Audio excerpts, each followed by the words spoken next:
Honourable members, the Speaker. Here.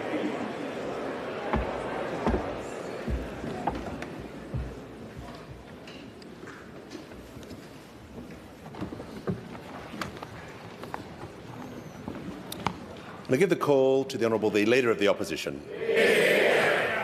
Thank you very much, Mr Speaker. Well, to Australians listening tonight, thank you very much for your time.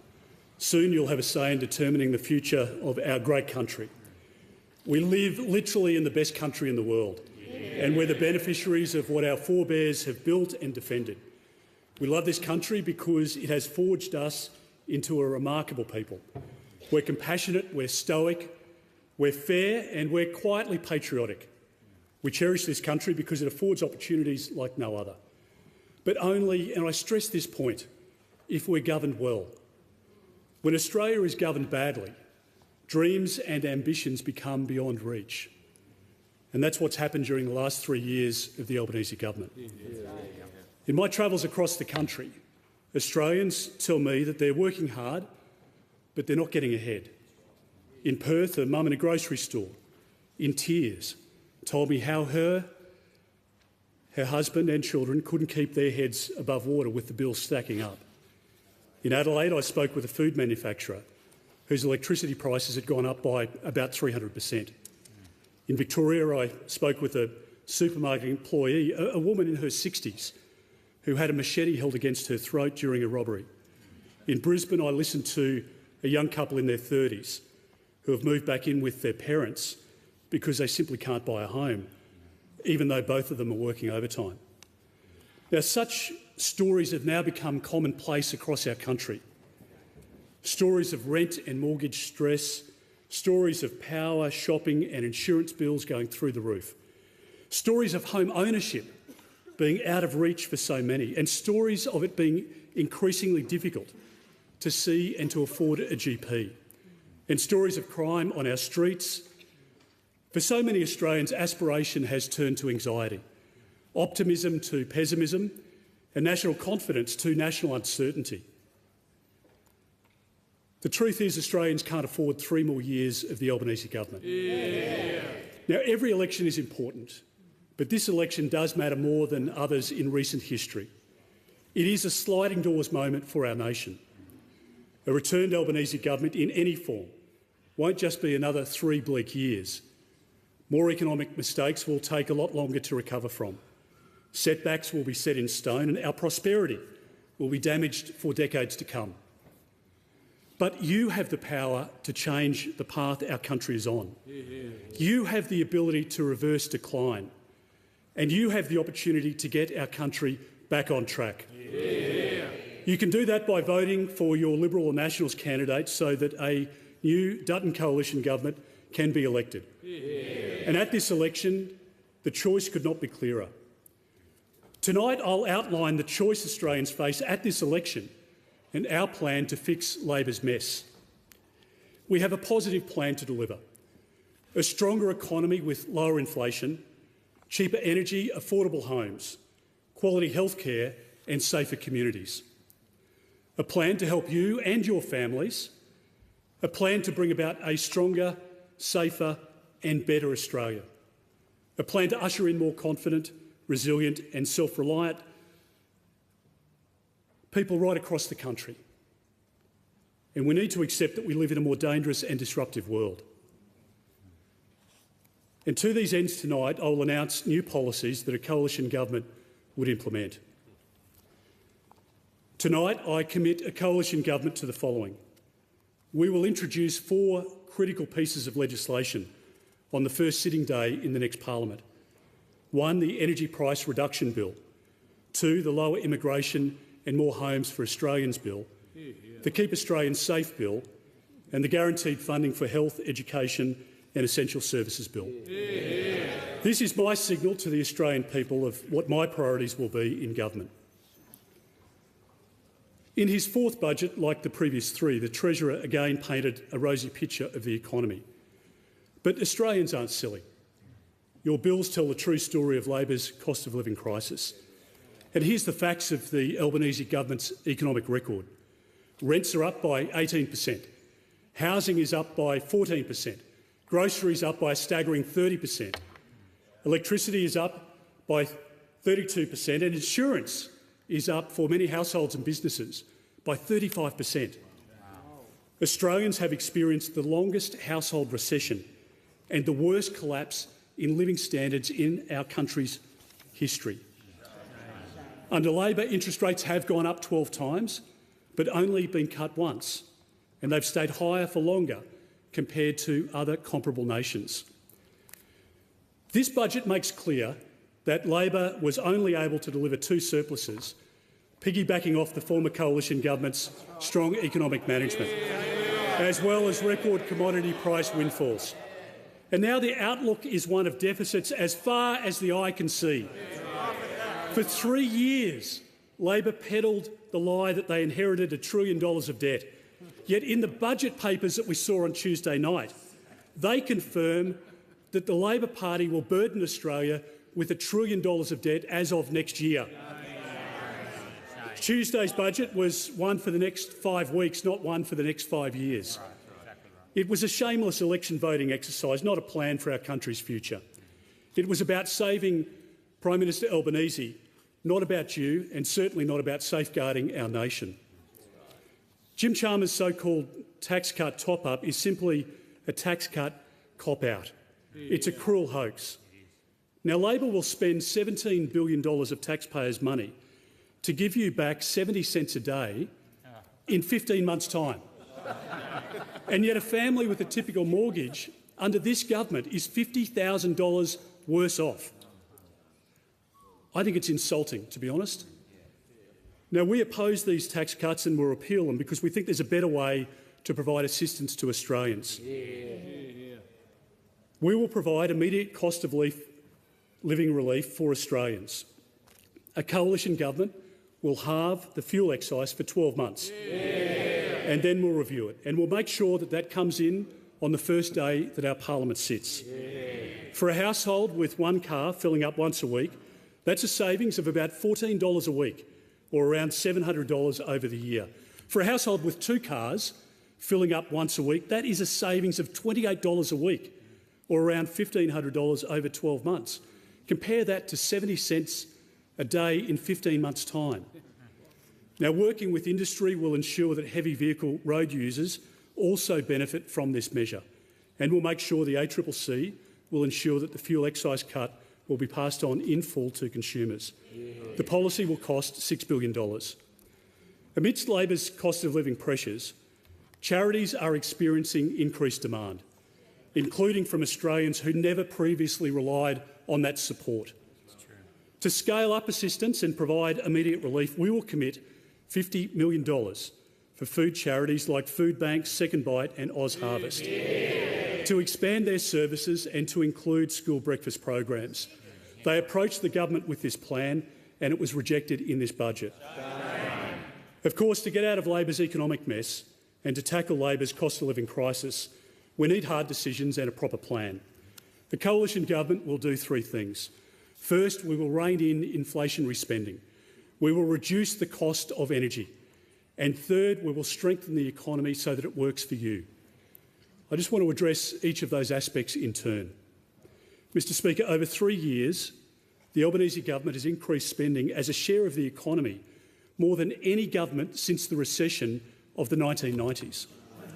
Now, it's lifted spending by an extraordinary $425 billion. That's about $40,000 per Australian household. Now, much of this spending hasn't gone to essential services or generated economic activity. Rather, it's been inflationary, it's been ineffectual and it's been wasteful. Such rapid and unrestrained spending is not only adding to the debt that our children will have to repay, but it's also keeping the pressure on inflation. And during a cost of living crisis, that's the last thing that you want.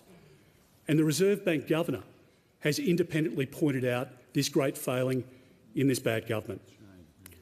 A core inflation under this government has averaged more than double what it was under the coalition. Personal income taxes paid have also increased by about 24% under Labor. The average taxpayer is now paying $3,500 more tax this year alone, or for a dual income household, $7,000, and that's a big hit. I want Australian families to be making choices about what they will eat, not choices about whether they can eat or heat, which is the prospect facing many people, particularly pensioners and those on low incomes in our country right now. I want to make sure that we can fight the cost of living pressures because we need to get interest rates down. And to get interest rates down, we need, of course, to get inflation down. To get inflation down, we need to address its underlying causes, and that's just something the government hasn't done. We want to stop wasteful government spending. And tonight I announced that a coalition government will rein in key inflationary, ineffectual and imprudent spending, which has been a hallmark of this government. We will end the reckless $20 billion Rewiring the Nation Fund. We will stop the $10 billion Housing Australia Future Fund, which has not built a single additional home. We will scrap Labor's nearly $14 billion of production tax credits for green hydrogen because it is not going to work.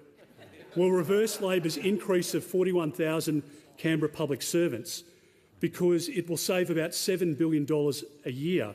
That's money that we can provide back to the Australian people in frontline services. And the growth rate of public servants under this government in Canberra is about 3 times the rate it was under the Rudd-Gillard government. But I make this guarantee to the Australian people tonight. In line with our national interest, we will continue to invest in essential services and critical areas of the economy, like health and aged care, veteran support, the NDIS, Indigenous affairs, childcare and defence. We won't cut frontline service delivery roles. We will ensure that the services Australians rely on are sustainable. Under Labor, you will be guaranteed of a number of things, but one thing I'm sure of is more reckless and wasteful spending, which will cause interest rates and inflation to stay higher for longer. And that means you'll pay more for everything. More for food, more for rents, more for your mortgage, more for power and more for insurance. You'll continue to pay more tax too. But under the coalition, we will fight cost of living pressures at their source. At the very centre of Labor's cost of living crisis is, of course, the skyrocketing cost of energy. And that's due, of course, to Anthony Albanese and Chris Bowen's reckless renewable-only policy train wreck. Now, as every Australian knows, energy is the economy. Australians are paying some of the highest power prices in the world, indeed up to 3 times more than comparable economies. And the Albanese government has broken its core election promise when it comes to energy. Your electricity bill hasn't gone down by $275, as Labor promised, on 97 occasions. The Prime Minister and the Treasurer refuse even to mention that word, even though they looked you in the eye and said that they would bring your power prices down by $275 each year. As Australians can attest, they're now paying more than $1,300 than what Labor promised in their energy bills. And I think the point to make is that it's not just homeowners and renters who are paying higher power bills. It's farmers, it's business owners, it's cafe owners, it's manufacturers too. Across the economy, it's costing more to grow food, more to produce goods, more to store the food and the goods, and certainly to deliver services. And those costs are just passed on to Australian consumers, which is why Australians are feeling the crunch at the moment. I want Australians to be putting items in their shopping trolley, not putting them back onto supermarket shelves. I want businesses to be able to hire more staff, not to be putting more money aside to pay ever-increasing power bills. Now, Mr Speaker, gas is the key in our country, as it is around the developed world, to manufacturing, to making electricity and to keeping the lights on. But the Albanese government has stalled projects from getting off the ground and created a national gas emergency due to insufficient supply.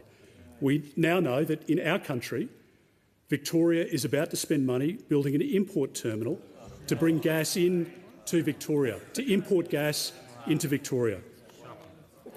Under Labor, gas prices have gone up for households and businesses by 34% and 43% respectively.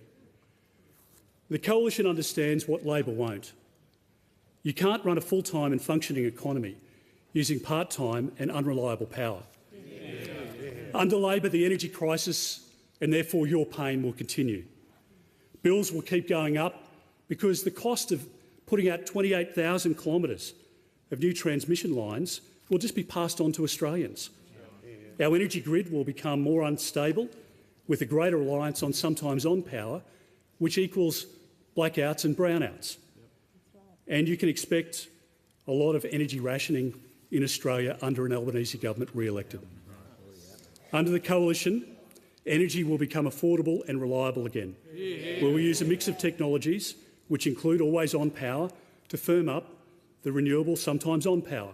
And the only way to drive down power prices quickly is to ramp up domestic gas production. And tonight I announce our National Gas Plan.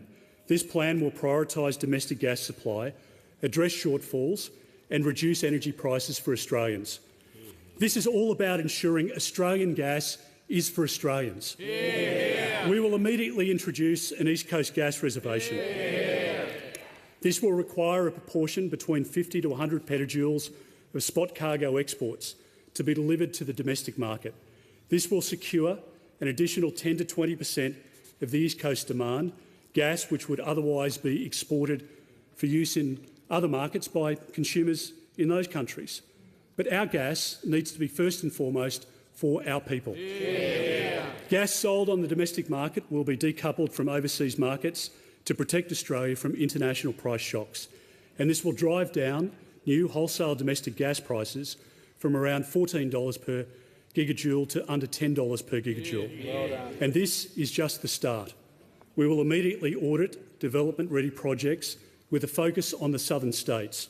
We will fast-track a decision on Western Australia's North West Shelf project.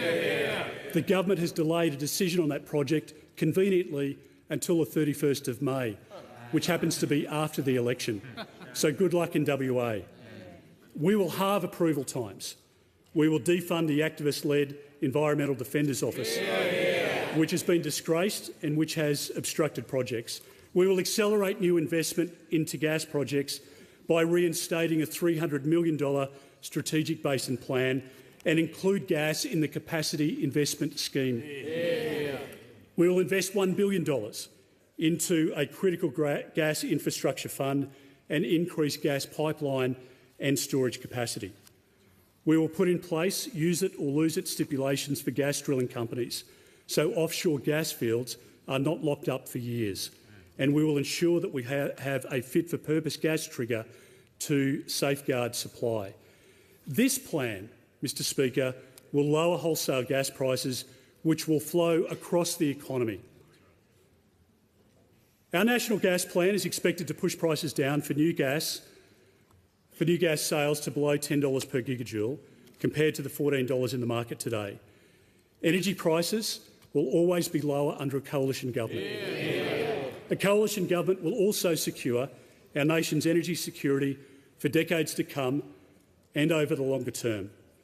We will join the other 19 top economies in the world in adopting proven zero-emissions nuclear power. This is one of the most visionary and necessary policies put forward in our country's history. It was supported by Bob Hawke and it's supported by John Howard and other leaders of our nation. And it will underpin our energy security for the next century. Our plan has been independently costed at 44% cheaper than Labor's plan. Labor has never been able to dispute that outcome. And what it means is that there is a savings of $263 billion for Australians. If a plan is cheaper, electricity prices will be cheaper, as fewer costs, of course, are passed on to consumers. Nuclear power's high yield of energy and small footprint means that there's no need to carpet our national parks, prime agricultural land and coastlines with industrial-scale renewables. The Coalition has the only energy policy which protects our environment and safeguards the livelihoods of regional Australia. Mr Speaker, the exorbitant cost of energy is one reason why a record 29,000 small businesses have gone insolvent under Labor. It's one reason why there's been a threefold increase in the number of manufacturers who have closed under Mr Albanese's watch. But another reason is Labor's excessive regulation and interference in the economy. Sectors critical for our economy, like mining, manufacturing, forestry, fishing and agriculture, have been crippled by Labor's weaponisation of environment, industry, IR and cultural heritage laws. And we're seeing industries simply pack up and go offshore, and international partners withdraw investment from our country. For all of Anthony Albanese's talk of a future made in Australia, the opposite is actually the fact. Less is being made in Australia under this government's watch, and more is being made abroad. The last 3 years are a lesson. No government can subsidise the economy to success.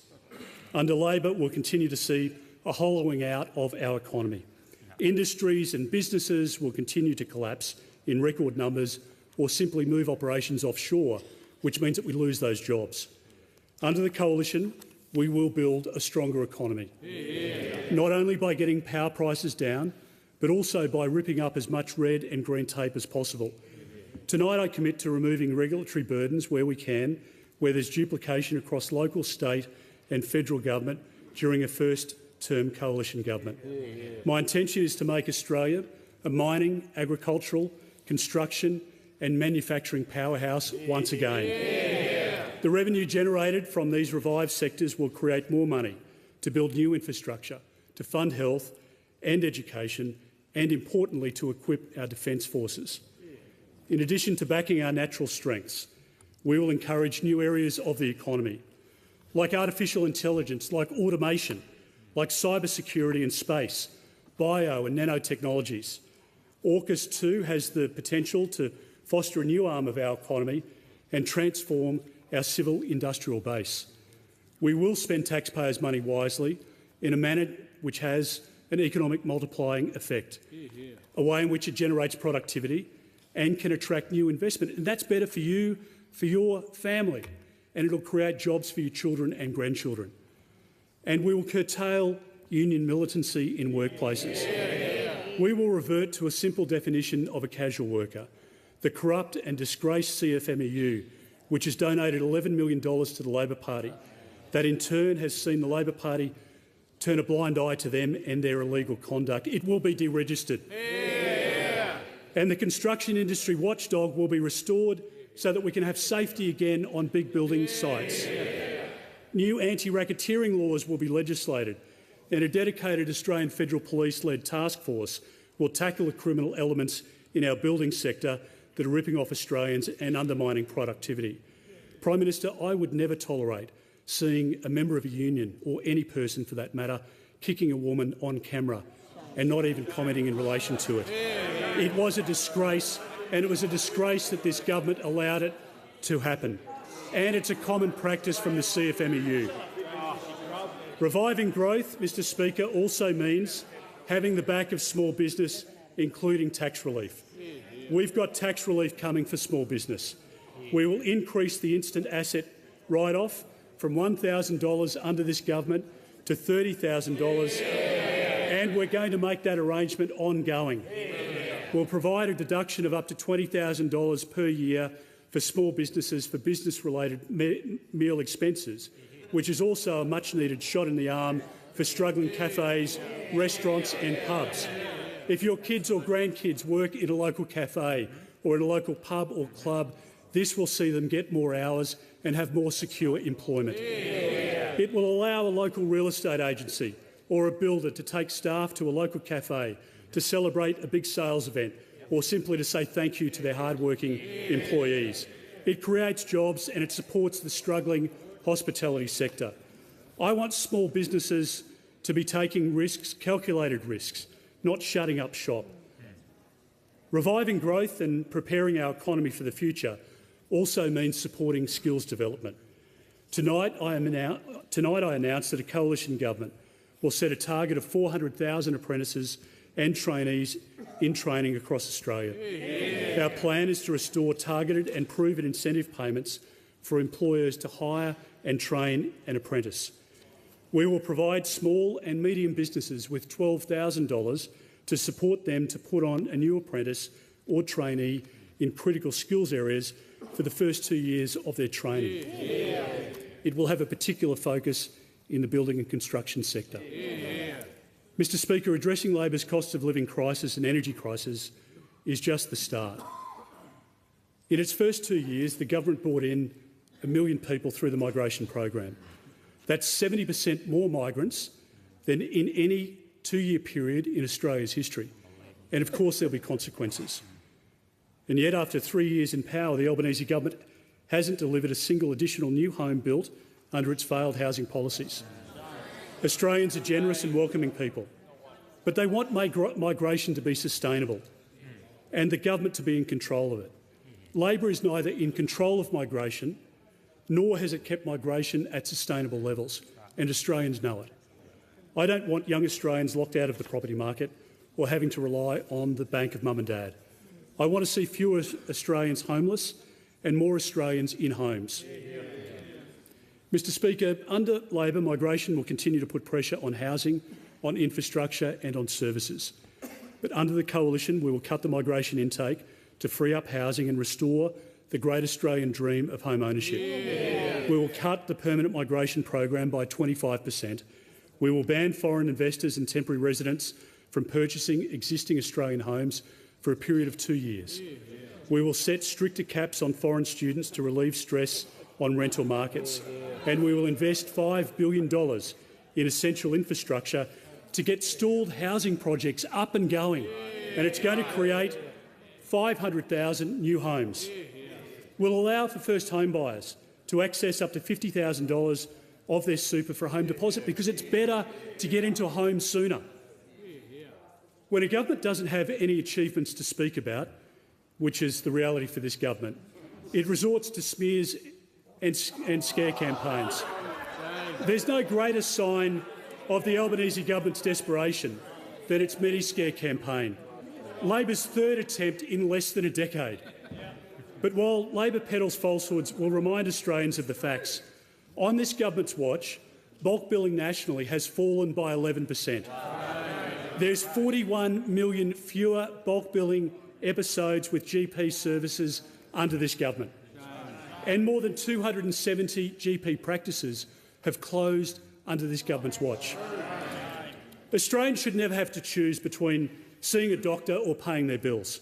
Under Labor, Australians will have ongoing pressures on the health system, but under the Coalition we will deliver quality health care. We will invest $9.4 billion into health.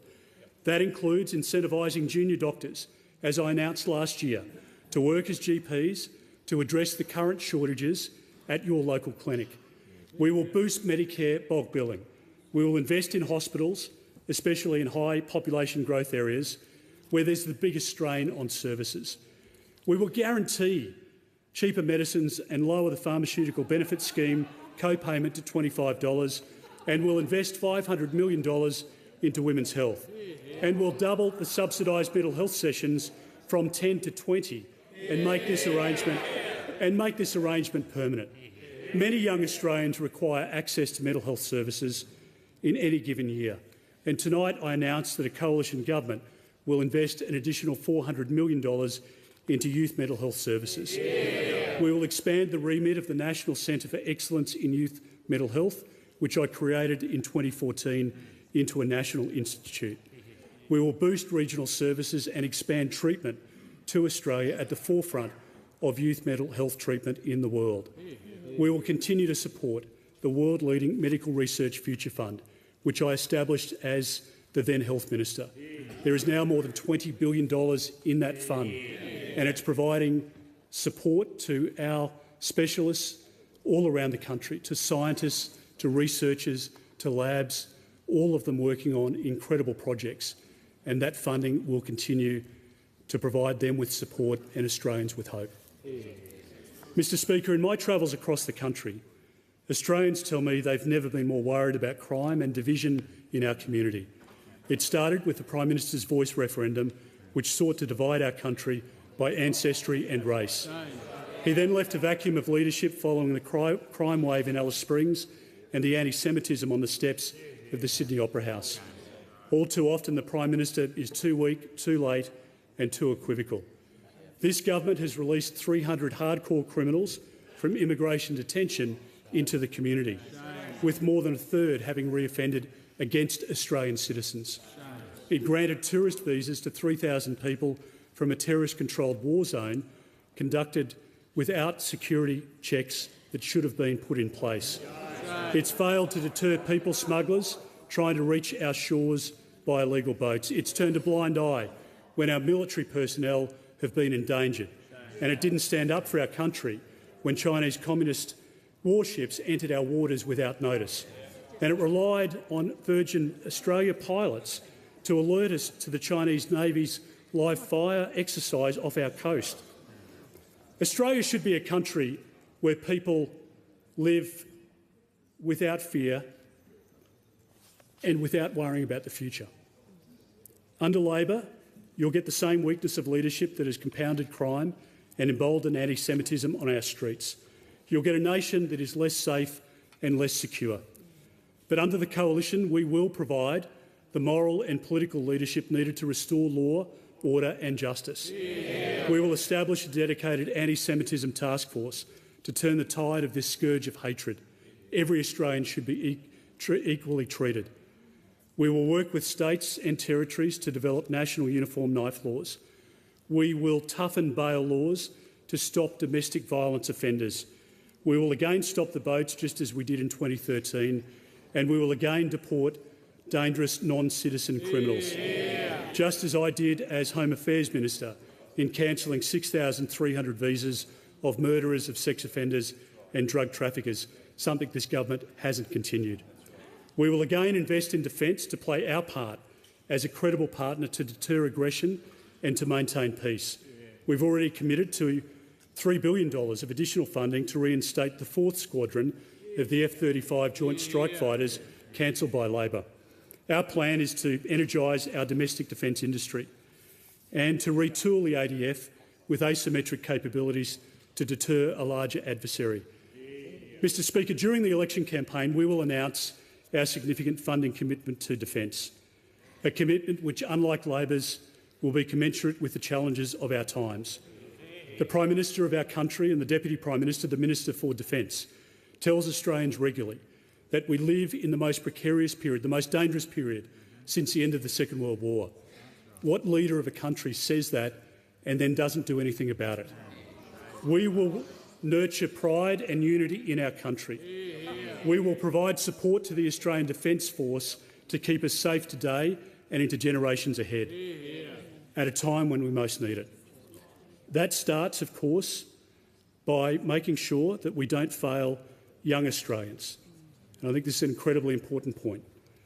A coalition government will restore a curriculum that teaches the core fundamentals in our classrooms, a curriculum that cultivates critical thinking, responsible citizenship and common sense. Mr Speaker, this election is as much about leadership as it is about policy, and the choice is clear at the next election. I will be a strong leader with a steady hand. I will make the tough decisions, not shirk them. I will put the national interest first.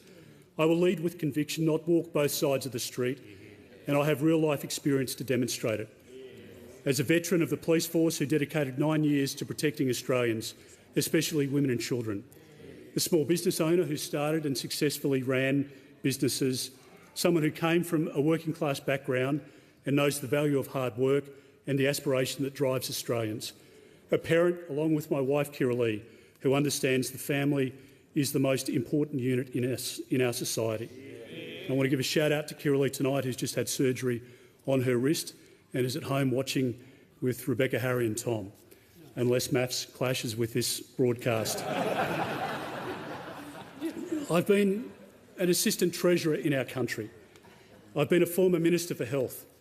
I've been a Minister for Immigration, Minister for Home Affairs and Minister for Defence, which was an enormous honour. I lead a united and incredibly capable team. We're ready to govern. We're ready to deliver a stronger economy with lower inflation, cheaper energy, affordable homes, quality health care and safer communities. And we will govern with respect for the views, values and vision of everyday Australians. Australians are worse off under the Albanese government, and Australians cannot afford 3 more years of this bad Labor government. I say to Australians tonight, at this election, you can make the right choice. A better choice for you, a better choice for your family and a better choice for your country. Together, let's build a stronger safer and better Australia, and let's together get our country back on track.